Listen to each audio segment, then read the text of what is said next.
मस्त होतं ग, रिझोटो वॉज बेस्ट ना? अगं शनाया, बरं झालं तू भेटलीस. मी आता त्या दामलेंच्या कडूनच येतेय.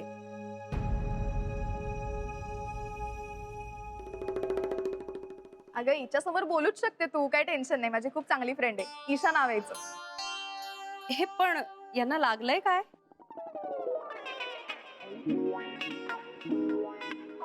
सोड ना, तू बोल ना काय झालं ते. त्या दामलींच्या घरी ना कसली तरी स्वयंपाकाची तयारी चालू आहे. स्वयंपाकाची तयारी का? काय माहिती, त्या दामले काकू म्हणाल्या काहीतरी 15-20 लोक येणार आहेत म्हणे जेवायला. आता ह्यांच्याकडे कसला कार्यक्रम, काहीतरी वेगळंच असणार. मग 15-20 माणसं का? माहिती नाही, त्यांच्याकडे स्नेहभोजन आहे म्हणे दामलेंचं. मला तरी काही पटलं नाही. काहीतरी गडबड वाटतेय ग. काय कसली गडबड? अगं त्या राधिकाला जेवणाची ऑर्डर मिळाली असेल म्हणून एवढा सगळा खटाटोप चालला होता. मी विचारलं पण मला काही कळू दिलं नाही. कसल्या तरी खाणाखुणा चालल्या होत्या. काहीतरी गडबड आहे नक्कीच. पण तू अर्धवटच माहिती आणलीस यार. प्लीज नेक्स्ट टाइम पूर्ण माहिती आण प्लीज. बरं नक्की आणते, पण आत्ता जाते. बाय. Okay bye, thanks. अरे यार, आता काय झालं असेल? काही नाही होत. एवढं 4-5 लोकांचं किंवा 10-15 लोकांचं असं लंच डिनर वगैरे करून लाखभर रुपये तरी जमणार आहेत का? अरे यार, असं काय करतेस? तुला आठवत नाही समिधा काय म्हणाली होती, काहीतरी थेंबे थेंबे? व्हॉट? सोड यार, व्हॉट एव्हर. पण राधिकाला अशाच ऑर्डर मिळत गेल्या तर? अगं 4 लाख रुपये केवढी मोठी अमाऊंट आहे. It's not easy.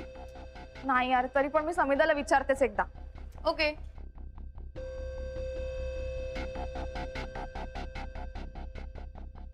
By the way, उद्या मी दिल्लीला चालले. दिल्लीला अचानक का? अगं आत्ताच फ्रेंड्सचा मेसेज आला होता. आम्ही कॅम्पला चाललोय. बरं यार, मजा करा. मला एकटं सोडून जाणार यार तू? कॅम्प झाला की येईन ना लगेच. तू तोपर्यंत तुझं पार्लर वगैरे उरकून घे. हा, दॅट आय डू. मी एकटी असेन ग, म्हणजे मला भीती वाटते या सगळ्या लोकांची. ते तुला खाणार आहेत का? अगं तसं नाही, पण ती राधिका येऊ ना. हे बघ, त्या राधिकावरच लोन आहे तुझं. ती काहीही करू शकत नाही तुझं. तिने घाबरलं पाहिजे तुला. दादा, हे 300 रुपये ठेव तुझ्या जवळ, आणि उद्या येताना लिंब पण घेऊन ये. ठीक आहे. बरं, आणि थोड्याशा मिरच्या पण. किंवा मी फोनच करते ना तुला. कोथिंबीर लागेल? नाही राधिका. काय झालं रेवती? दादा ग, वहिनी आल्या होत्या का घरी? हो. तर काय केलं तिनं? राधिका, मी वहिनीना ईशा आणि शनायाशी बोलताना बघितलंय खाली. वाटलंच मला. ही भैतड ना इथून हाकली तरी काहीतरी आगाऊपंती केल्याशिवाय गप्प बसणार नाही. आत्ताच्या आत्ता घरी जातो आणि सुतासारखी सीधी करतो तिला. नाही दादा, तू आता वहिनीला काही बोलू नकोस. उलट तिला कळू देऊ नको का ती शन्याशी बोलत होती हे आपल्याला कळलंय. हे बघ शिरीष, मी वयानं मोठी आहे म्हणून त्या नात्याने सांगते. हे बघ, तुला कितीही राग आला ना तरी सुजय समोर तिला नको बोलत जाऊस. अरे रागावर थोडा ताबा ठेव, बरं दिसत नाही ते. आपण काय करू नानीजी? मला तर काहीच सुचून नाही राहिलं. मला तर वाटतं माझं नशीबच फुटकंय म्हणून मला असली बायको मिळाली. आता बघा ना नानीजी, मी आणि बाली इकडे जीवाचं रान करतोय, तर आपल्या नवऱ्याला मदत करायची तर बाजूलाच राहिली. उलट ज्या बाईनं माझ्या बहिणीला बेघर केलं ते शनायाला मदत करून राहिली. दादा, हे बघ, तुला काय माहिती नाही का वहिनीचा स्वभाव? जाऊ दे ना, तू आता फक्त वहिनीशी काही बोलू नको म्हणजे झालं. दादा, राधिका म्हणते ते बरोबर आहे. ठीक आहे, पण मी आता जातोच घरी. सुजय, अरे अथर्वच्या खोलीत खेळत असेल तो. थांब, मी बोलावून आणते. नाही थांबा नानीजी, मीच घेऊन येतो त्याला. सुजय, काय करतोय? चल घरी जाऊया.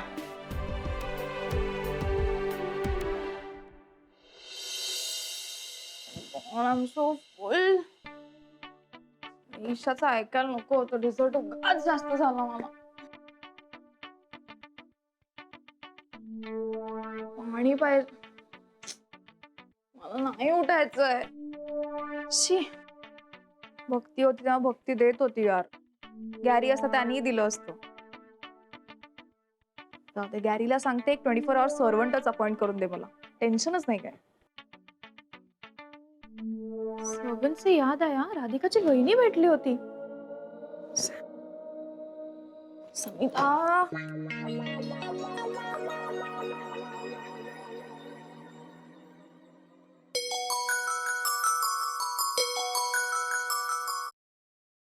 हॅलो.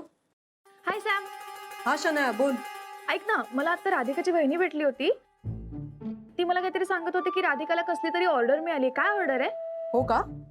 अगं तू राहतेस ना तिकडे, तुला कसं माहिती नाहीये? तुला माहितीये शनाया, इथे मी कोणाला काही विचारायला जरी गेले ना तरी वाटेल ती उत्तरं देतात, टाळतात सगळे मला. सॅम प्लीज सगळी माहिती काढ ना यावेळेस काय घडतंय ते. बघते मी उद्या यांचं काय चाललंय ते, आणि जे काही असेल ना तुला नक्की कळवेन. Okay thanks, bye. बाय.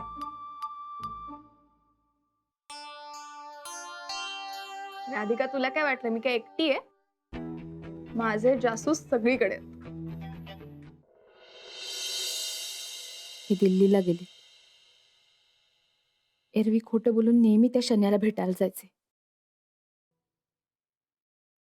पण आता ही पोट्टी इथेच आहे म्हटल्यावर हे नक्की दिल्लीला गेले असणार. किती वेड्यात काढलं मला यांनी. थोडी काळजी घ्यायची यांची.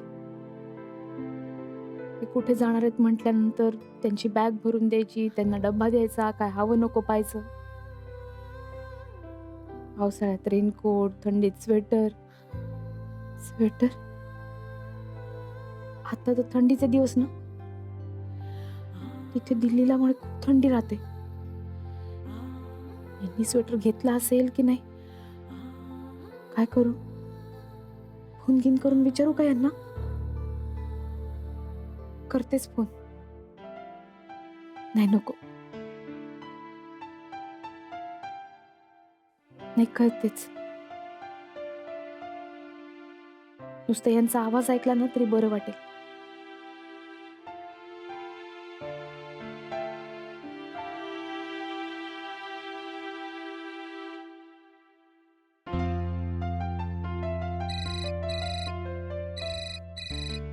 हिने कशाला फोन केला आता?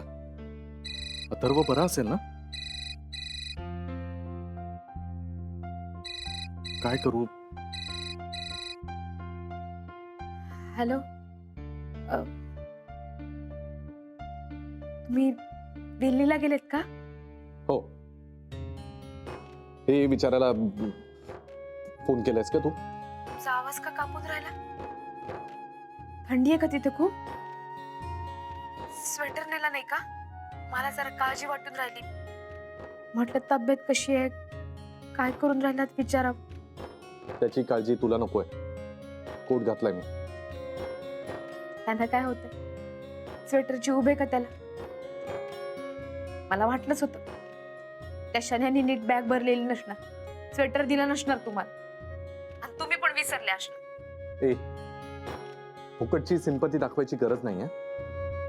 हे असलं काही करण्यापेक्षा मला काय हवंय ते का नाही करत तू?